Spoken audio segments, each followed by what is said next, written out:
Hello friends, இன்னைக்கு March 8 current அஃபேர்ஸா பார்க்க போறோம். ஒன்று, உலக மகளிர் தினம் எப்போது கொண்டாடப்படுகிறது?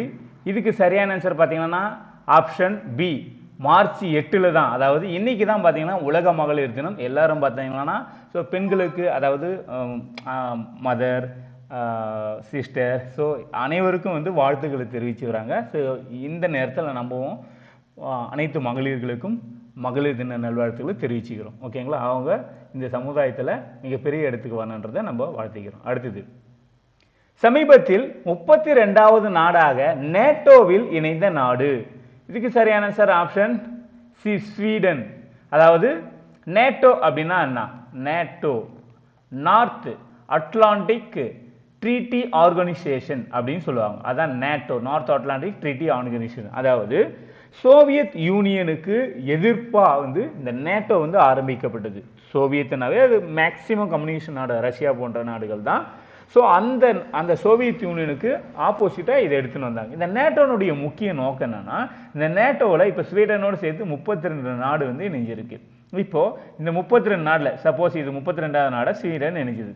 சப்போஸ் இந்த 32 நாட்டில் ஏதாவது ஒரு நாட்டின் மீது, சப்போஸ் ஸ்வீடனே நினச்சிங்களேன், எக்ஸாம்பிள் ஸ்வீடன் நாட்டின் மீது ரஷ்யா வந்து போர் தொடுக்குது. ரஷ்யா ஸோ போர் தொடுத்துதானா ஸ்வீடன் மட்டும் பதிலடி கொடுக்காது. இந்த நேட்டோவில் இருக்கிற மீதி இருக்கிற 31 நாடும் சேர்ந்து ரஷ்யாவை தாக்கும். அதான் இதனுடைய முக்கிய நோக்கம். நேட்டோவில் உள்ள ஏதாவது ஒரு நாட்டின் மீது போர் தொடுத்தா அந்த நேட்டோவில் இருக்கிற 32 நாடுகளும் சேர்ந்து எதிரி நாட்டின் மீது போர் தொடுக்கும். அதான் நேட்டோனுடைய மிகப்பெரிய பலம். ஸ்வீடன் வந்து நேட்டோவில் இணையறதுக்கு கிட்டத்தட்ட 2-3 வருஷமா ட்ரை பண்ணிட்டு வந்தாங்க. பட் ஆனால் துருக்கியும் ஹங்கேரியும் பார்த்தீங்கன்னா இதுக்கு எதிர்ப்பு தெரிவித்தாங்க. துருக்கி, ஹங்கேரி. ஏன் அப்படின்னு பார்த்தீங்கன்னா, துருக்கி வந்து அதாவது பயங்கரவாதி அறிவிக்கப்பட்டவருக்கு அடைக்கலம் வந்து ஸ்வீடன் கொடுத்தனால அந்த பிரச்சனை இருந்தது. இப்போ அந்த பிரச்சனை தீர்ந்ததுனால துருக்கி, ஹங்கேரியும் பார்த்தீங்கன்னா ஸோ சம்மதம் தெரிவித்தனால 32வது நாடாக ஸ்வீடன் இருக்கப்பட்டது. இந்த 32 நாட்டில் அதாவது 2 தான் நார்த் அமெரிக்கா, மீதி எல்லாமே பார்த்தீங்கன்னா ஐரோப்பிய யூனியன் கண்ட்ரிஸ். ஓகேங்களா? அடுத்தது, யூடியூப், இன்ஸ்டாகிராம், ஃபேஸ்புக் போன்ற சமூக வலைதளங்களில் சிறந்து விளங்கும் படைப்பாளிகளுக்கு மத்திய அரசால் வழங்கும் விருது. இதுக்கு சரியான ஆன்சர் பார்த்தீங்கன்னா ஆப்ஷன் சி, படைப்பாளிகள் விருது. அதாவது உங்களுக்கே தெரியும், நம்ம நாட்டில் வந்து திரைப்படத்துக்கு, அதாவது விளையாட்டுகளுக்கு, அதாவது கல்விக்கு நிறைய விருது எல்லாம் மத்திய அரசால் வழங்கப்படுது.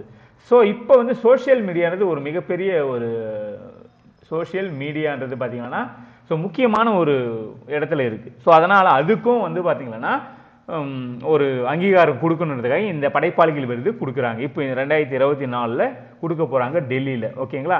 ஸோ இப்போ இது எதனை அடிப்படையில் கொடுக்குறாங்கன்னா, நாட்டினுடைய வலிமை மற்றும் கலாச்சாரத்தை சர்வதேச அளப்பில் பரப்பும் உதவியாளர்கள், பசுமை சாம்பியன்கள், தூய்மை தூதர்கள், வேளாண் படைப்பாளிகள், இந்த மாதிரி தொழில்நுட்ப படைப்பாளிகள், இந்த அவார்டை கொடுக்க போகிறாங்க. சப்போஸ் இப்போ தொழில்நுட்பத்தில் ஒரு சிறந்து விளங்குறாருன்னு நினச்சிங்களேன், சோஷியல் மீடியா அளவில் அவருக்கு தொழில்நுட்ப படைப்பாளி, வேளாண் அதாவது விவசாயம் சம்பந்தமாக போனாங்கன்னா அவங்களுக்கு இந்த மாதிரியான கொடுக்குறாங்க. அதே போல் கதை சொல்லல், சமூக மாற்றத்தை வலியுறுத்தல், சுற்றுச்சூழல் நிலைத்தன்மை, கல்வி, இணைய வழி,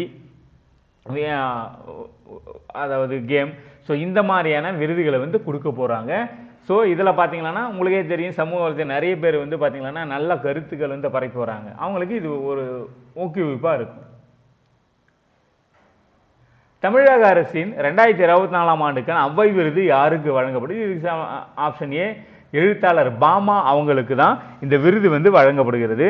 அதாவது அவங்க வந்து பார்த்தீங்கன்னா நிறைய சிறுகதைகளை எழுதியிருக்காங்க. அதாவது சுருக்கு, சங்கதி, வன்மம், மனுஷி போன்ற நாவல்கள் எழுதியிருக்காங்க. இன்னொன்று கிசும்புக்காரன், கொண்டாட்டம், அது ஒரு தாத்தா எருமை, இந்த மாதிரியான சிறுகதைகளை எழுதியிருக்காங்க. அதாவது உங்களுக்கே தெரியும், சுருக்கு அப்படின்ற சிறுகதைக்காக கிராஸ் வேர்ல்டு அப்படின்ற புக்கில் 2020 இந்த அவார்டு வந்து கொடுத்துருக்காங்க. இவங்க வந்து முக்கியமாக சமூக நலன், மகளிருடைய உரிமைத்துறை சார்பில் தமிழக அரசு கிட்டத்தட்ட இந்த அதாவது சமூக நலன், மகளிர் உரிமைத்துறை இந்த டிபார்ட்மெண்ட் தான் இந்த விருதை வந்து கொடுக்குறாங்க.